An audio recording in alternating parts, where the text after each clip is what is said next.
Just pulling up to the commissary. Go up in here and grab me. Actually, it's just one thing I'm coming in here and get. I'm gonna try to stick to just getting one thing, because you know how it be. You say you're gonna go in there for one thing and then you come out with like 15 things. In some cases. So I'm finna run up in here in the commissary on post. Hope everybody doing alright this morning and this day. Almost picked up the wrong one. This is what I was looking for right here. One thing, you don't get nothing else.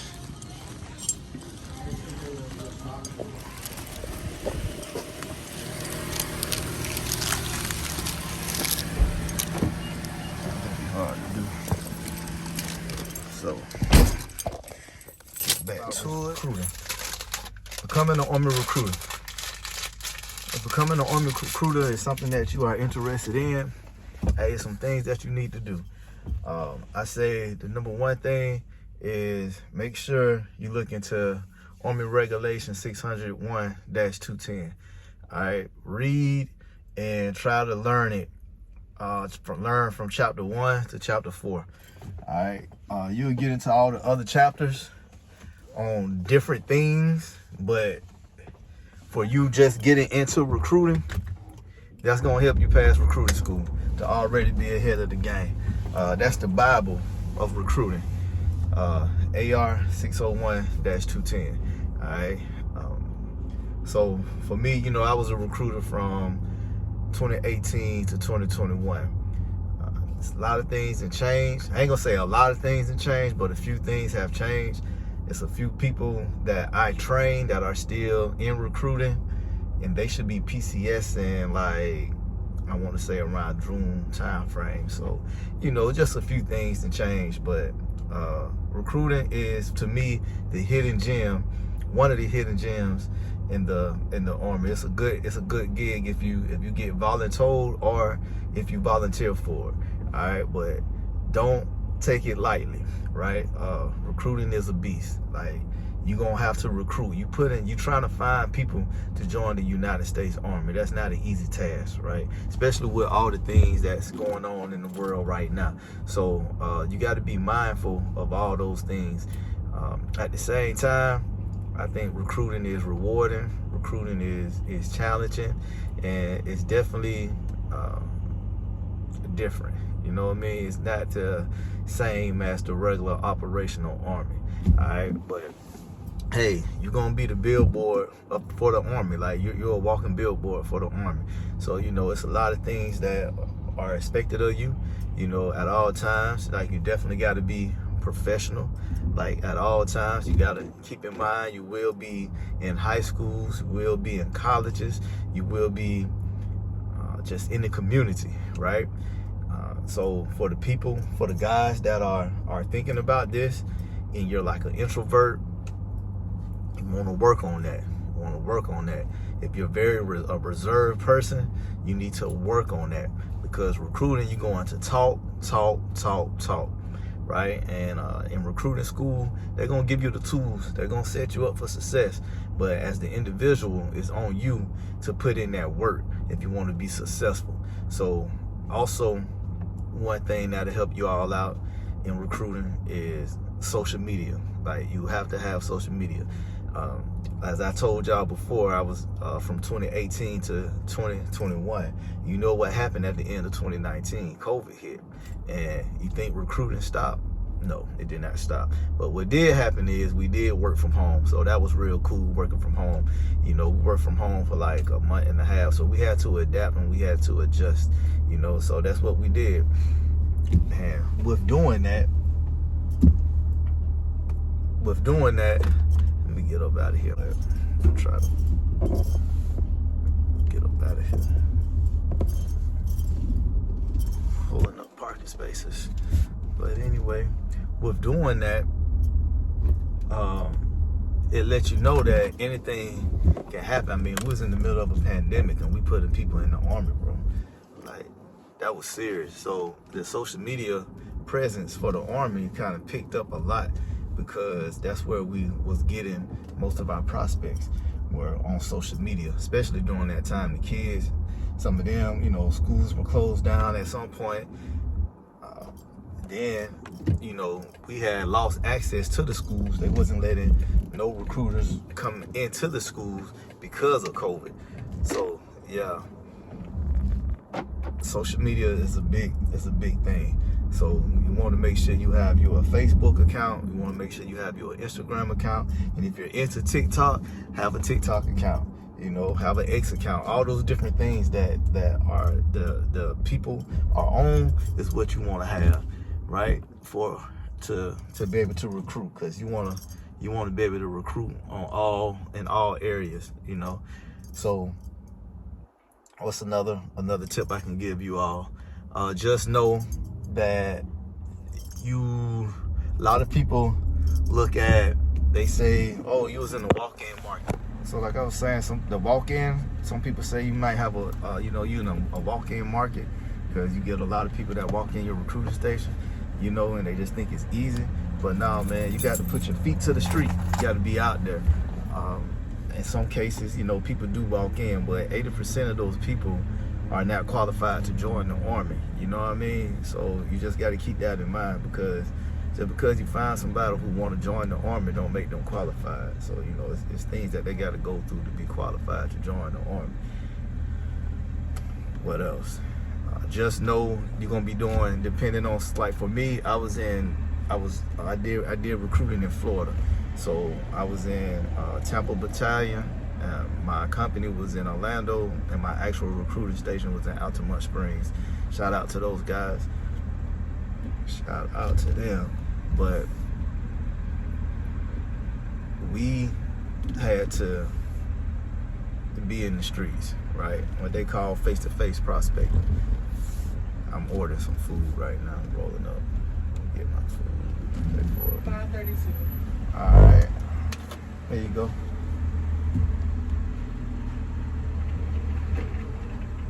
Dang, she closed the window on me. She closed the window on me. But anyway, yeah, we was out there doing face-to-face prospecting. That's part of recruiting. Also, like I said, the battalion was in Tampa. So with that being said, we had to drive to Tampa, and Tampa was like an hour and a half, almost 2 hours away. And then sometimes when you put the traffic into it, that's a 2 hour, almost 3 hour drive. It's 992. Nah, they ain't ordering. 592. Yeah, 592. Y'all trying to bump me up like that? Yeah.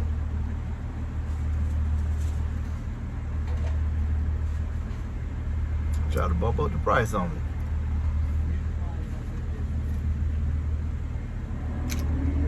All right. Good. All right.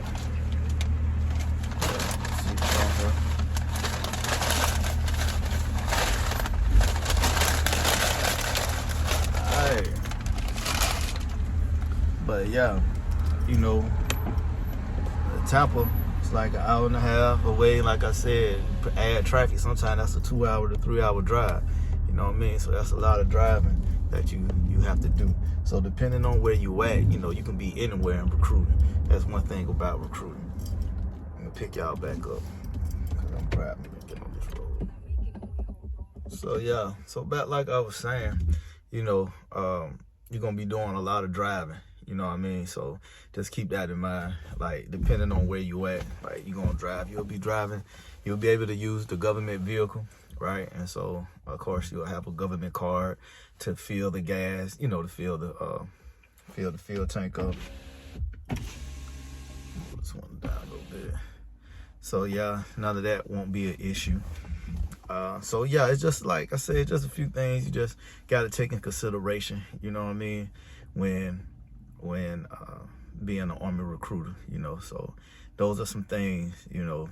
Communicating is real big on effective communication. So like I said, you'll learn all that stuff in the schoolhouse, and all you have to do is make sure you take notes when you're in the schoolhouse, right? When you're going through the school, and use those notes when you get to your actual recruiting station. Now, in some cases, you may get to your recruiting station before you actually go to school.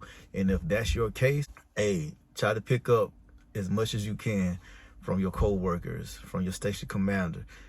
You should have the deputy. So like the deputy commander, which is, it'd be like the station commander assistant, that person should square you away and have you prepared for school.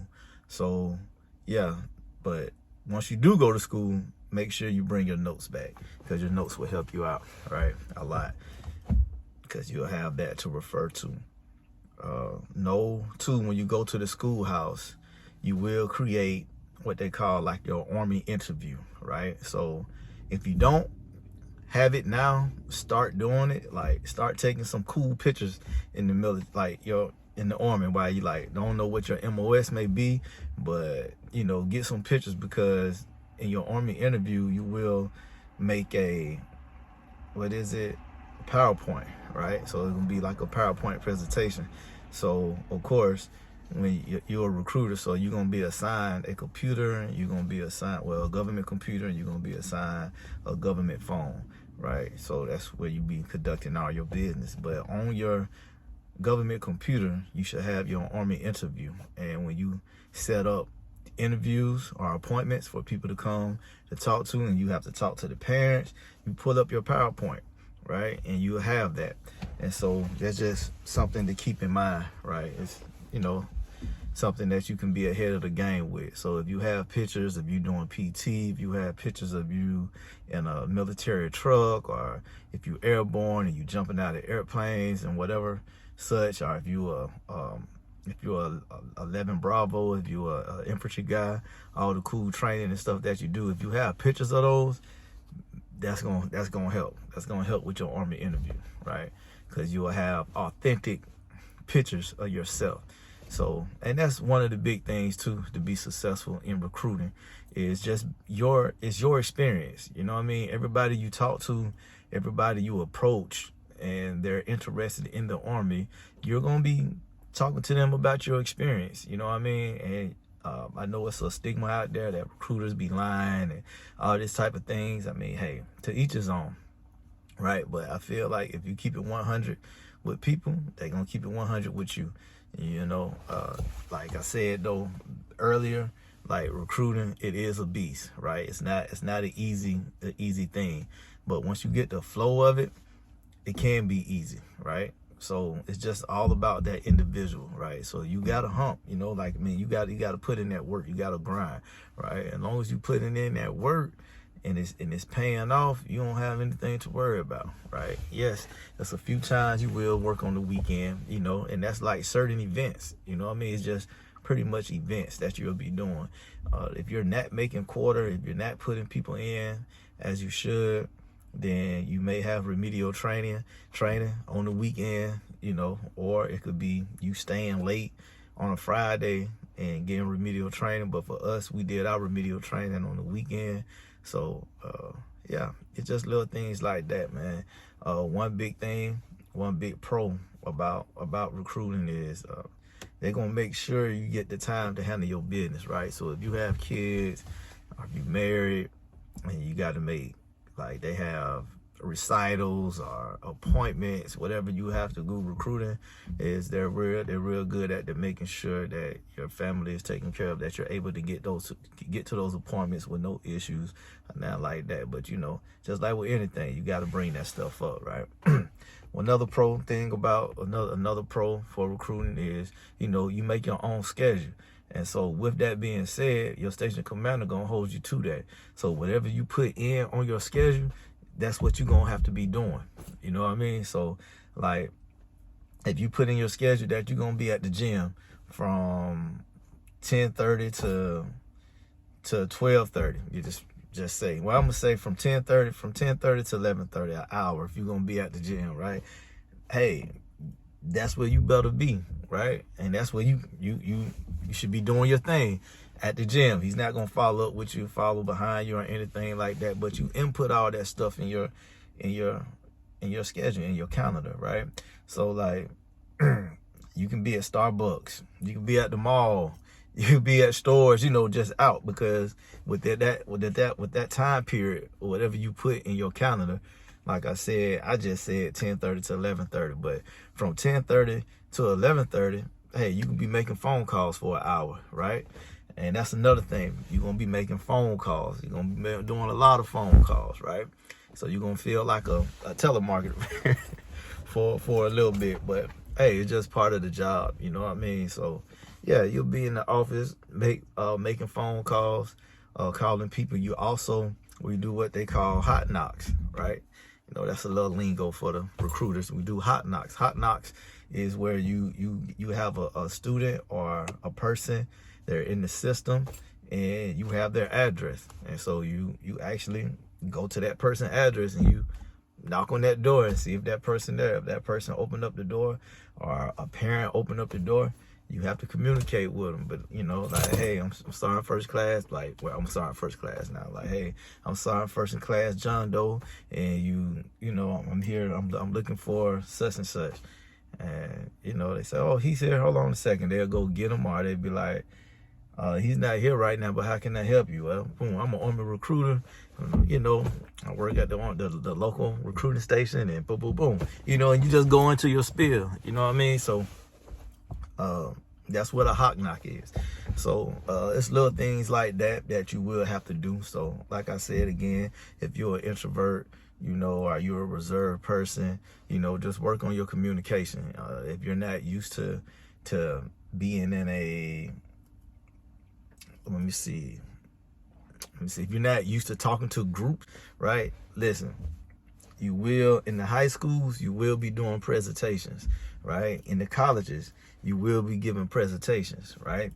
On your Army interviews, if you have a 17-year-old come into your office, or even a 16-year-old who's about to be 17, and they come in and they have their parents with them, you're going to have to talk to their parents. You're going to have to, you know, you're going to have to, because you got to get the parent consent, but you have to talk to the parents. You got to communicate, right? So you're going to have to do these things.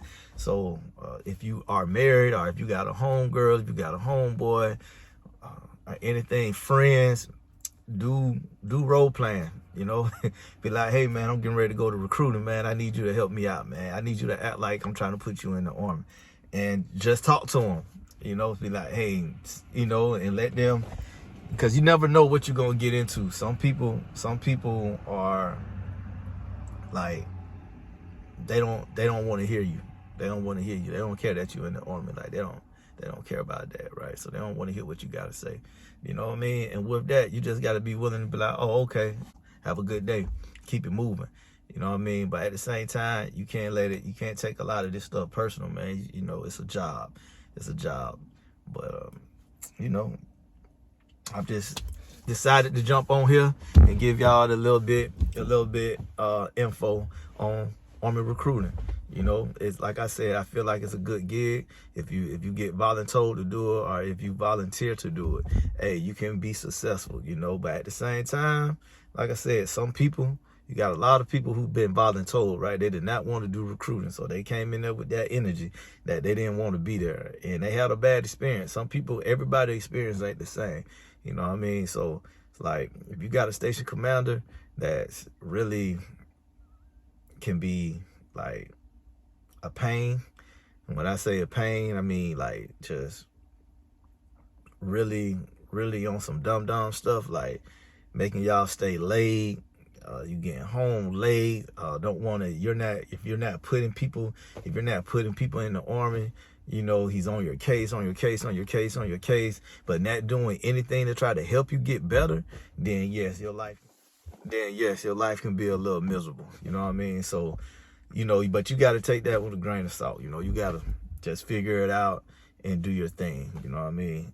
Control what you can control, and hey, you'll be all right. You know what I mean? So I hope this info that I'm giving you all, I hope it helped. I probably would be doing another video to go more in depth into Army recruiting. Like I said, I was out and about, and it hit me. So I was like, let me go ahead and talk about this thing. So, you know, because it's a real thing.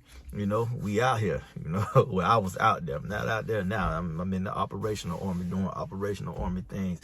So, you know, that's how it is. What else I gotta say? Yeah, I know a while back, a few months ago, they did an incentive for people. If you're an E5 and you want to go into recruiting, you volunteer to go in recruiting, you automatically get promoted to E6, right? And if you're an E6 and you go into recruiting, you volunteer, if you put in 24 people in a year, then you can automatically get promoted to E7. Hey, if that's your goal, hey, all cool. But don't look at it as, oh man, I'm finna get promoted. I'm gonna be able to get promoted, because hey, recruiting is not easy. You know what I'm saying? To put 24 people in the Army in a year, that's a hard task. So that's a lot of grinding that you gotta do. But it can be done. You know what I mean? It's just all about the individual and what they're trying to do. You know, and if you do not make your 24 people, if you don't meet that, don't be upset. Don't beat yourself about it. You know, just keep pushing. You just didn't make it. You know what I mean? So now you got to do the other things that you need to do to get promoted.